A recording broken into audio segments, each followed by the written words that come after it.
À la fin des temps, il y aura deux Mashiach. Un qui va mourir et un qui va rester. Pourquoi?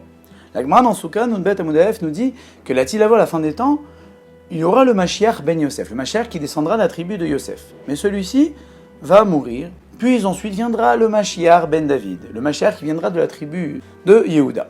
La question est de savoir pourquoi Kadosh Baruch Hu a prévu une telle chose, d'avoir deux Mashiach et qu'il y en a un qui meurt. Rabbi Tzadok HaKohen nous explique.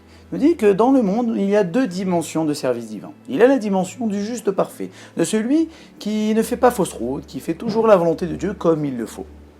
Il y a l'autre dimension de celui qui tombe, qui trébuche, et qui fait tchouva, qui se repent, et qui se rattache encore plus avec Akadosh Baruch Hu par le fait de réparer ses erreurs.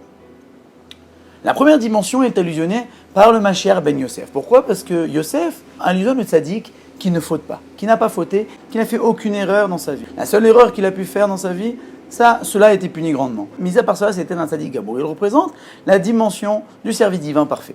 Le Mashiach ben David, qui vient de la tribu de Yehuda, lui représente le service divin de celui qui trébuche et qui répare. Pourquoi? Parce que Yehuda, comme nous voyons dans la Torah avec Tamar, a trébuché et a fait tchouva. C'est lui qui a montré la voie du repentir, qui a montré comment faire tchouva. Même nous voyons avec David Améler que lui aussi a trébuché et a su faire tchouva. C'est l'exemple du service divin de celui qui trébuche et qui répare.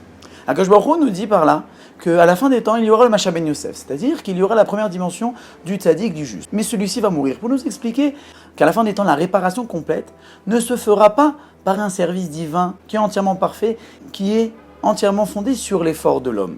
Non, il est fondé sur le Mashiach ben David qui vient de Yehuda, qui représente celui qui tombe, qui a besoin de la bonté divine pour se repentir et que Akadosh Baruch Hu a besoin de le rapprocher vers lui. C'est pour nous enseigner qu'à la fin des temps, le tikkun ne se fera que par un service divin où les gens répareront leurs erreurs. Maintenant, il n'y a pas forcément des personnes qui sont entièrement tzaddik gamour, 100% juste ou chosré bichoua. Non, chaque personne a des domaines où il est 100% pur et il a des domaines aussi où il trébuche, il remonte. Et c'est dans ces domaines-là que viendra la réparation finale. C'est dans ces domaines-là qu'il doit ressentir le besoin de prier à Akadosh Baruch Hu, qui le sauve et qui lui donne l'aide pour pouvoir réparer cela, pour arriver enfin au tikkun hagamour, à la réparation finale, qui nous amènera à la délivrance finale.